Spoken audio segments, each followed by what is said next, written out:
Hi everyone! Welcome to this quick tutorial on how to use VA Coach Luna's pricing calculator.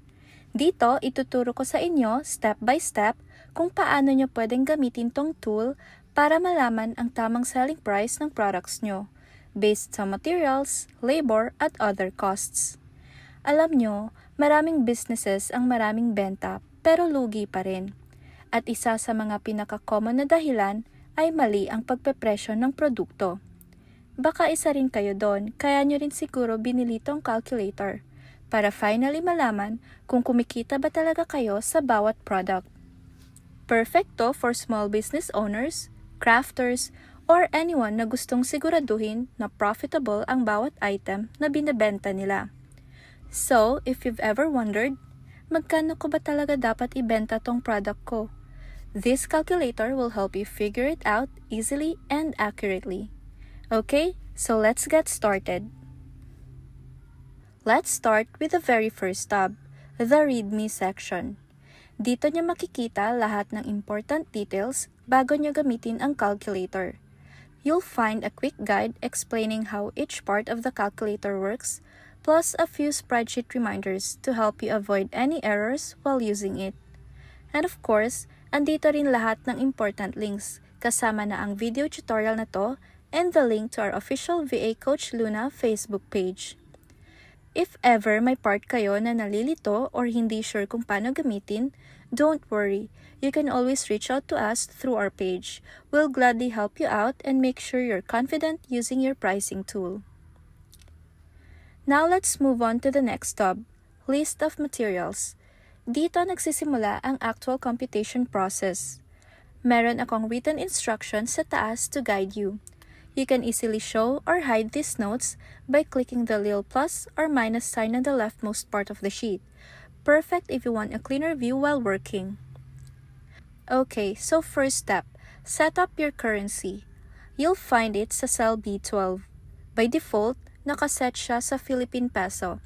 Pero kung ibang currency ang gamit mo, like US dollar, just replace it with the dollar symbol. Once you do that, lahat ng currency symbols across the whole file will automatically update. A quick reminder though, wag nyo i-edit manually yung currency symbols in other tabs, like dito. Kasi nakalink lahat yan sa formulas. Dito lang talaga sa section na to dapat nyo palitan. Next, fill out the unit of measurement table. Ito yung listahan ng mga common units like piece, pack, kilogram, or meter. Kapag napuno nyo na to, madali na lang mamili sa drop-down sa column ng units. Dito, kapag nag-enter na kayo ng materials. I've added a few sample units na madalas gamitin ng small to medium business owners. Pero kung may mga units dito na hindi applicable sa inyo, you can delete them or add your own para mas personalize sa business nyo. After setting up your units, you can start encoding your materials or ingredients.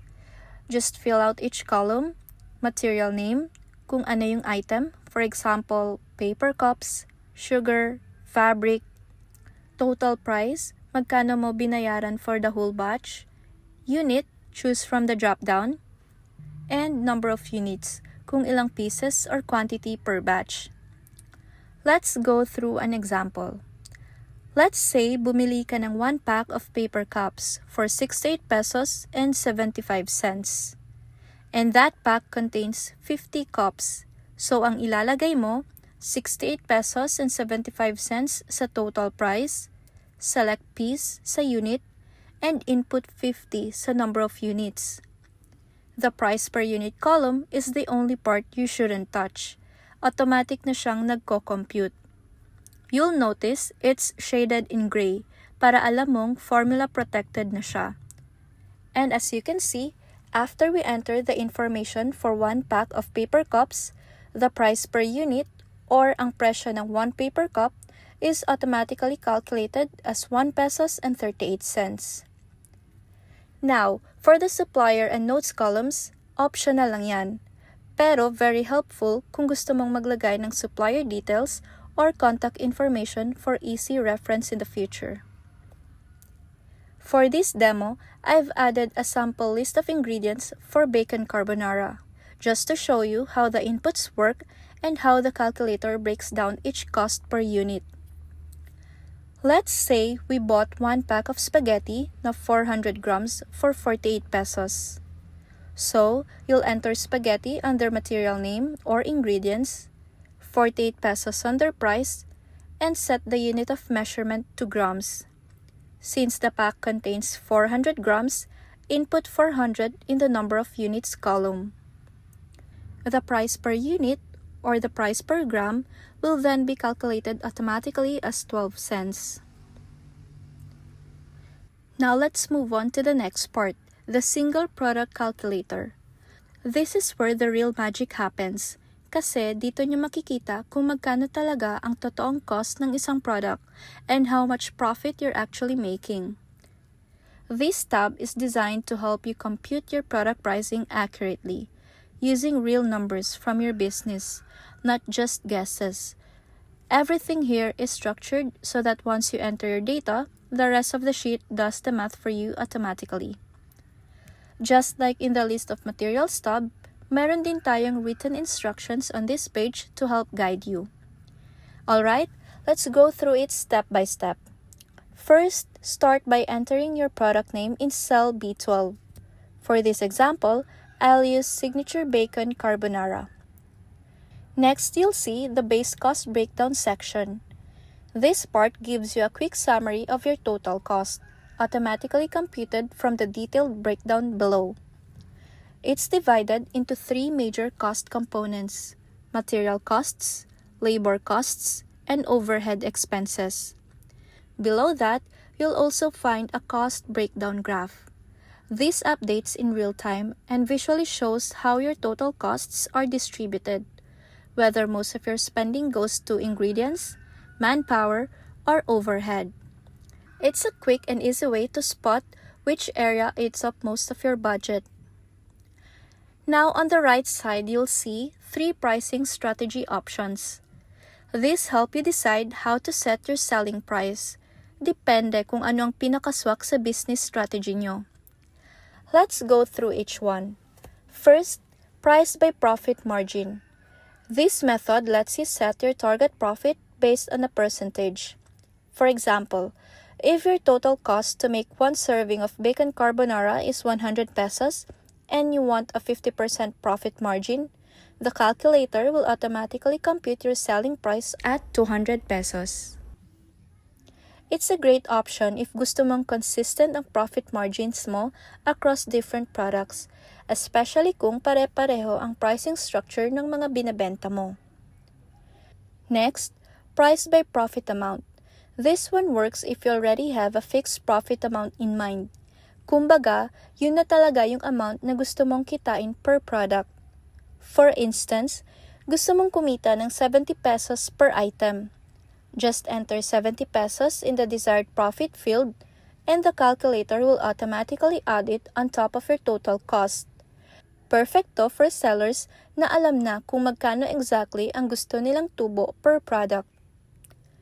Last but not the least, profit by sale price.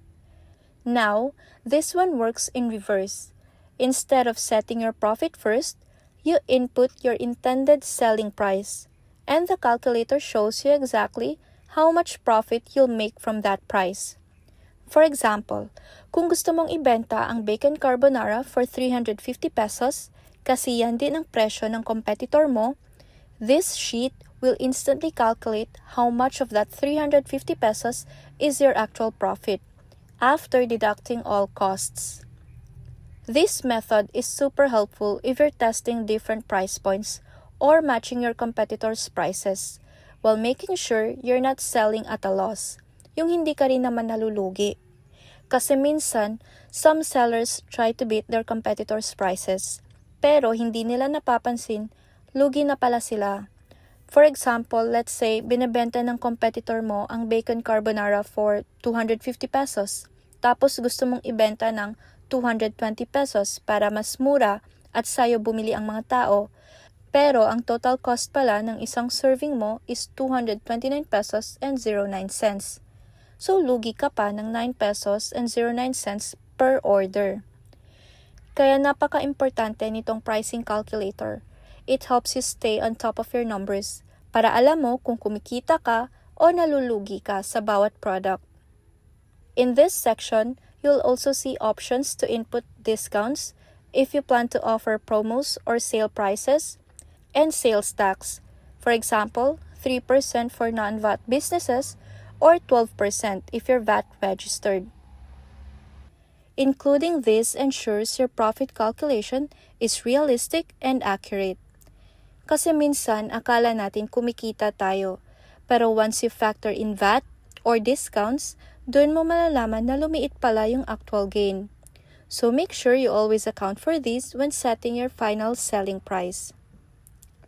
Now let's scroll down to the detailed cost breakdown section. This is where your numbers come from. It's divided into 3 tables: material costs, labor costs, and overhead expenses. Let's start with material costs. Dito nyo ililista lahat ng ingredients or materials used to produce 1 unit of your product. The table has 5 columns: material, number of units needed, unit, price per unit, and total cost. But you only need to fill out the material from the drop-down list and the number of units needed. The rest, unit, price per unit, and total cost, will automatically fill in based on the information you already entered in the List of Materials tab. Again, these 3 columns are shaded in gray to remind you na hindi na sila dapat i-edit since may built-in formulas na sila. For example, if your bacon carbonara uses 90 grams of pasta and 2 slices of bacon, equivalent to 40 grams, the calculator will automatically pull the exact cost of those ingredients and display the total material cost for that one serving. Next, we have labor costs. Here you list all the tasks or activities involved in making the product. For instance, for the bacon carbonara, you might include cooking, packaging, and cleaning or washing the dishes. For each task, enter your hourly rate and the number of minutes it takes to complete. The total cost column will compute automatically. That's why it's shaded in gray. Again, to remind you na hindi dapat mag-type doon. This helps you understand how much of your price covers your time and effort. Kasi madalas, maraming small business owners ang nakakalimutang isama o bigyang halaga yung sariling pagod nila sa costing. And finally, we have overhead expenses, a very important yet often overlooked category. These are the costs that keep your business running, even if they're not directly part of making the product. Examples include rent, utilities like electricity, water, internet, non-production staff salaries like cashiers, service crews, or admin staff, equipment maintenance and depreciation, marketing and advertising costs, licenses, permits, and insurance, software subscriptions, and office supplies, to name a few. Many business owners forget to include these, thinking na ingredients and labor are enough. Pero ito rin ang madalas na dahilan kung bakit nalulugi nang hindi nila namamalayan. Quick tip, to estimate overhead costs per item, hatiin mo lang ang total monthly overhead expenses mo sa average number of products na binebenta mo bawat buwan. For example, kung ang monthly rent ng shop mo ay 10,000 pesos at nakakabenta ka ng 1,000 items per month, divide mo lang. 10,000 pesos divided by 1,000, kaya 10 pesos per item ang pwede mong i-allocate para sa rent. This way, bawat benta mo ay nakakatulong na mabayaran ang renta at mas accurate ang costing mo. Once you've filled out everything for materials, labor, and overhead, the base cost breakdown table above will automatically update. You'll instantly see your total cost per item, along with your ideal selling prices and profits under each pricing strategy. And that's it for the single product calculator. a complete, all-in-one tool to make sure every product you sell is priced profitably and sustainably. The next 3 tabs in this file are all multi-product calculators per pricing strategy: price by profit margin, price by profit amount, and profit by sale price. Just like the previous sheets, meron din tayong instructions dito sa taas. Basically, pare-pareho lang tong 3 tabs. Ang main difference lang is yung isang column, which changes depending on the pricing strategy used. So you don't have to use all 3. Just use the calculator for your preferred pricing strategy. For example, kung ang preferred pricing method nyo ay price by profit margin, then ito lang yung gamitin nyo. This tab allows you to calculate and compare the pricing of multiple products in one place. Perfect para sa mga businesses na may iba't ibang products or services. Dito sa example natin, yung first scenario ay VAT excluded, meaning yung final price na 305 pesos and 45 cents ay hindi pa kasama ang VAT. Pero kung maglalagay ka ng 3% sales tax for non-VAT businesses, then ang final price becomes 314 pesos and 61 cents. At kung VAT registered naman kayo, just input 12% sa sales tax field. Automatic na mag-a-adjust ang calculator and your final price will be 342 pesos and 10 cents. Pwede mo rin gamitin tong tab to compare multiple pricing scenarios for a single product. For example, kung gusto mong makita kung paano nagbabago ang sales price at profit mo kapag nag-a-apply ka ng iba't ibang discount rates, like 10% versus 20% discount. So, sa example natin dito, ang profit natin sa Signature Bacon Carbonara ay 76 pesos and 36 cents. If you decide to offer a 10% discount, then ang profit mo bababa to 45 pesos and 82 cents. At kung gusto mo pang i-check if kaya nyo pa ang 20% discount, input mo lang dito sa calculator, makikita mo na ang matitirang profit is only 15 pesos and 27 cents. So this tool helps you make smart pricing decisions, even when offering discounts, para sure na kumikita ka pa rin, hindi ka nalulugi. Pwede mo rin i-transfer yung mga pricing parameters mo directly from the single product calculator tab for faster setup and consistency across all products. Just enter the following editable details for each product: product name, pangalan ng product or service, SKU. Ito, optional lang siya, only if you have a product code or identifier. Profit margin, your desired profit margin percentage. Pero kung ang preferred pricing strategy nyo ay price by profit amount, then yun ang i-enter nyo. Same goes for profit by sale price. Discount, kung mag-o-offer ka ng promo or price reduction. Sales tax, if applicable sa business nyo. Material costs, total cost ng materials used. Labor costs, total labor cost per product. And overhead expenses for other related expenses. Tip, pwede nyo kunin yung material, labor, and overhead costs from your single product calculator tab para mas mabilis. Once na-fill up nyo na lahat ng editable fields, the following values will be automatically calculated: profit before discount, discount, profit after discount, sales tax, and final sales price. Another pro tip, use this tab to build a complete product list and monitor profitability across multiple offerings. It's an efficient way to make sure your pricing stays consistent, accurate, and profitable for every item you sell. So ayan, that's how you can use our pricing calculator to price your products accurately and confidently. If you have any questions or feedback, just send us a message. We'd love to help you out. Thank you so much for watching and happy pricing. God bless and more sales to your business.